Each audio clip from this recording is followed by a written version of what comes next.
Melanjutkan spoiler sebelumnya di mana kelompok Xiaoyan akhirnya tiba di markas cabang Aula Jiwa tempat di mana Yalou dipenjara. Setelah menerobos masuk dan membuat kekacauan, kabut hitam pekat pun perlahan menyebar di langit. Bajingan kecil berani membuat masalah di Aula Jiwaku. Apakah kalian benar-benar mencari kematian? Sesaat kemudian ruang spasial pun terbuka diikuti dengan kemunculan 5 tetua terhormat dari Aula Jiwa. Dan di antara mereka ada musuh bebuyutan Yalou yaitu Mugu serta para dusun yang pernah muncul sebelumnya.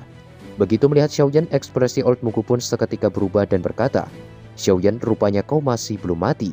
Xiaoyan pun tanpa sadar mengangkat kepalanya begitu suara akrab ini terdengar. Pada saat yang bersamaan, nyala api pun melonjak di tangannya dan membakar pasukan Aula Jiwa menjadi ketiadaan. Setelah itu, Xiaoyan pun tertawa kecil sembari berkata, "Setan tua Mugu, tak kusangka kau juga berada di tempat ini. Xiaoyan, kau sungguh datang untuk menyelamatkan Yalou.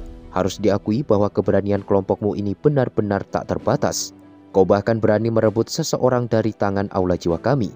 Ini adalah pertama kalinya aku melihat tindakan yang sangat bodoh selama menjadi tetua terhormat di Aula Jiwa."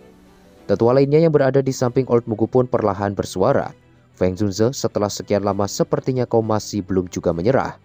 Feng Zunze pun mengabaikan ocehan tersebut dan segera memerintahkan Xiaoyan untuk pergi sementara mereka akan menahan sekelompok dusun ini. Xiaoyan pun mengangguk dan segera melesat dengan kecepatan penuh menuju aula besar. Tentu saja kelima dusun Aula Jiwa tidak tinggal diam ketika melihat pergerakan ini dan bergegas mengambil tindakan untuk menghentikan Xiaoyan. Namun di situ Feng Zunze dan yang lainnya tiba-tiba saja muncul di belakang Xiaoyan dan memblokir setiap serangan yang datang. Pertempuran sengit antara Master Dusun pun benar-benar tak bisa terhindarkan lagi.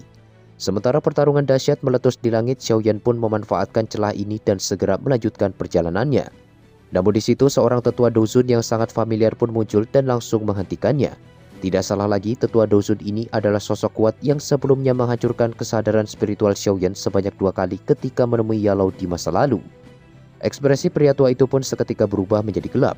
"Xiaoyan, sepertinya aku sudah terlalu meremehkanmu. Tak disangka hanya dalam waktu beberapa tahun kau mampu berlatih hingga mencapai bintang 9 Dozong.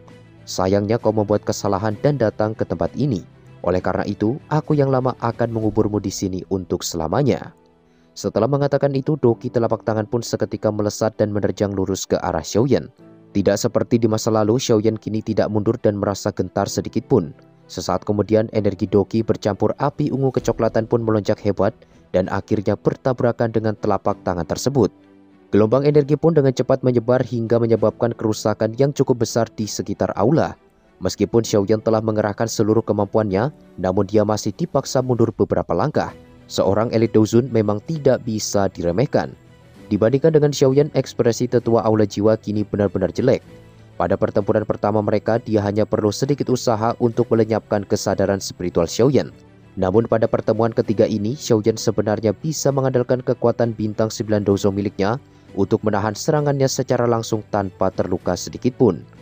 Niat membunuh pun meletus di mata tetua dusun tersebut. Meski Xiaoyan berhasil menahan satu serangan darinya, bukan berarti dia bisa lolos begitu saja dari genggamannya.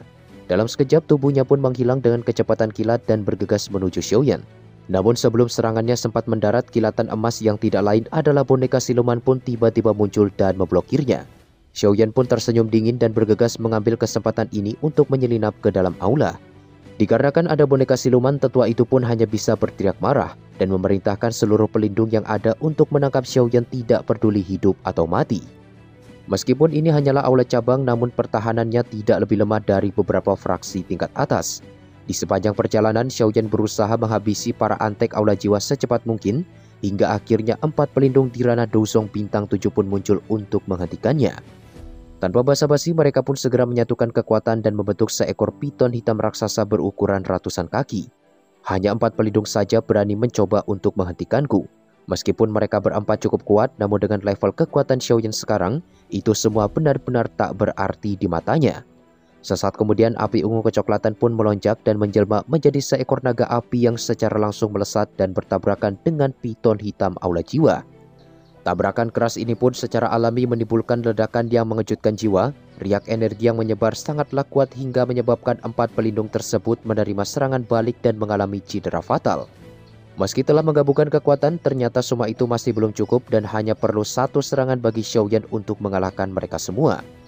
Tentu saja Xiaoyan tidak memberikan waktu bagi mereka untuk memulihkan diri dan langsung melemparkan nyala api pada 4 pelindung tersebut hingga lenyap tak berbekas. Setelah itu Xiaoyan lalu menarik tubuh spiritual mereka dan melenyapkan 3 jiwa yang ada menjadi ketiadaan.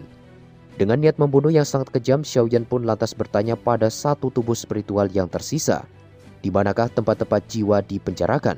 Kali ini kau hanya memiliki satu kesempatan. Jika tidak, maka nasibmu akan sama dengan 3 orang sebelumnya."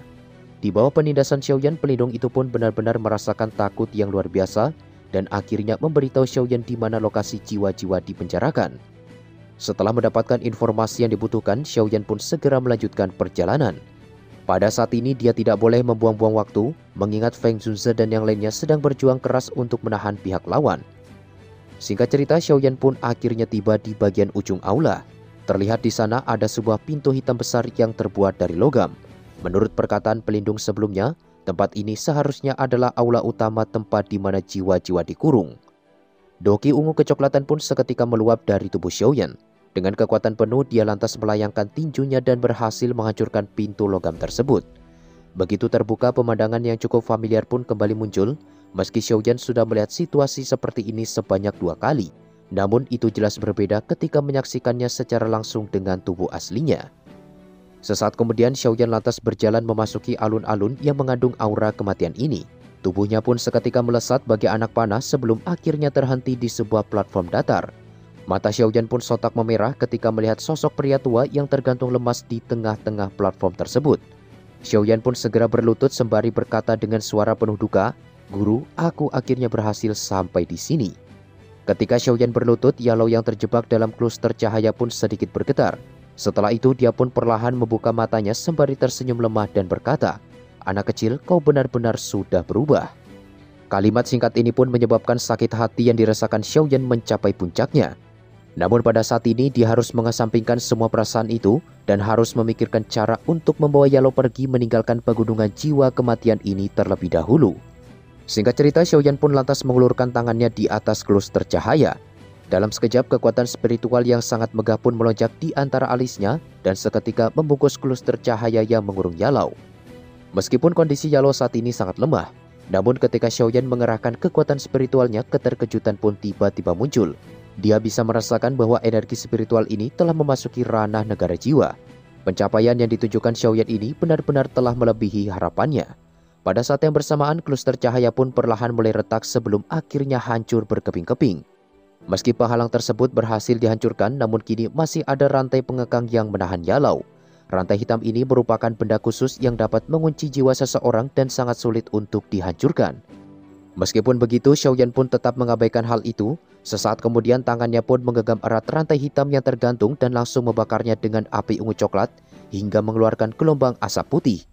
Keterkejutan pun sekali lagi melonjak di wajah Yalo ketika melihat nyala api di tangan Xiaoyan. "Bocah, apakah kau telah menelan api surgawi lainnya?" Xiaoyan pun tertawa dan membenarkan bahwa itu adalah api 3000 pembakaran. "Sepertinya pengalamanmu selama beberapa tahun ini juga luar biasa." Yalo pun menghela nafas secara perlahan. Sebagian alkemis bahkan tidak memiliki kesempatan untuk menemukan satupun api surgawi sepanjang hidup mereka. Tidak disangka Xiaoyan akan sangat beruntung untuk mendapatkannya secara terus-menerus. Di bawah suhu panas api 3000 teratai hati, rantai hitam yang mengunci Yalo pun semakin tipis dan akhirnya lenyap sepenuhnya. Setelah terbebas, beban yang membelenggu Yalo pun terasa sedikit berkurang. Tidak disangka dia benar-benar bisa memiliki kesempatan untuk melarikan diri. Selanjutnya mereka harus segera pergi dari tempat ini sebelum bala bantuan dari aula jiwa datang. Xiaoyan pun mengangguk, namun sebelum itu dia berniat untuk membebaskan seluruh jiwa yang terkurung di tempat ini. Dengan begitu, kekacauan besar pasti akan terjadi dan memperbesar peluang mereka untuk melarikan diri. Akan tetapi, tepat ketika Xiaoyan melesatkan api surgawi miliknya, sebuah dinding spasial tiba-tiba saja muncul dan memblokir serangannya. Sesaat kemudian, sebuah suara misterius pun tiba-tiba terdengar yang mengatakan, "Yao Chen, kau sungguh menemukan murid yang sangat baik. Dia bahkan berani datang ke aula jiwa untuk menyelamatkanmu. Bahkan diriku yang lama harus memuji keberanian ini." Ekspresi Xiaoyan pun berubah menjadi suram. Tatapannya segera tertuju ke atas di mana sosok hitam dengan aura menakutkan muncul. Selain 5 douzun yang disebutkan Xuan Kongzi, tidak disangka masih ada douzun lainnya yang bersembunyi di tempat ini. Pada saat yang bersamaan, Yalo pun tampak mengenal sosok tersebut dan berkata, "Setan tua Zaising, ternyata kau juga berada di sini." Sosok hitam yang disebut Zaising itu pun sontak tertawa dan menjawab, "Yao Chen, kepala aula jiwa sangat menghargaimu. Oleh karena itulah dia mengirimku ke tempat ini. Selain itu, ketertarikan kepala aula jiwa kepada muridmu Xiaoyan juga jauh lebih besar. Tentu saja yang kumaksud ini adalah kunci dari klan Xiao. Meskipun ayahmu tidak akan membuka mulut walau disiksa sampai mati, namun aku sangat yakin bahwa kunci itu pasti berada di tanganmu." Niat membunuh pun melonjak di mata Xiaoyan ketika mendengar ayahnya disebutkan. Namun di situ Yalo segera menghentikannya dan menyuruh Xiaoyan agar tidak berurusan dengannya.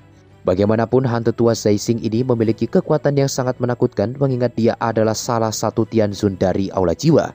Zaising yang menyadari Xiaoyan berniat melarikan diri pun tak tinggal diam. Dalam sekejap kabut hitam setinggi ratusan kaki pun muncul membentuk sebuah tapak raksasa dan langsung menyerbu ke arah Xiaoyan. Untuk menghadapi serangan semacam ini Xiaoyan jelas tidak boleh menahan diri. Sesaat kemudian dia lantas mengaktifkan 3 perubahan api misterius dan segera mengerahkan api 3000 teratai hati sampai ke batas maksimal untuk memblokir serangan tersebut. Ledakan maha dahsyat pun seketika mengguncang bagian dalam aula. Begitu riak energi menyebar, Xiaoyan pun tampak terdorong mundur cukup jauh ke belakang. Kekuatan hantu tua ini memang sungguh menakutkan dan setidaknya berada di bintang 5 Douzun. Yalo pun membenarkan hal ini dan memberitahu bahwa kekuatan Zaising berada di bintang 5 Douzun puncak. Oleh karenanya mereka hanya bisa mundur dan jangan sampai berurusan dengannya. Karena situasi semakin berbahaya, Xiaoyan pun lantas meminta Yalo agar bersembunyi di dalam cincin dan menyerahkan masalah yang tersisa kepadanya. Begitu Yalo sepenuhnya berpindah ke dalam cincin, kilatan dingin pun seketika terungkap di mata Xiaoyan. Tidak peduli siapa yang mencoba menghentikannya, dia pasti akan tetap membawa Yalo pergi dari tempat mengerikan ini.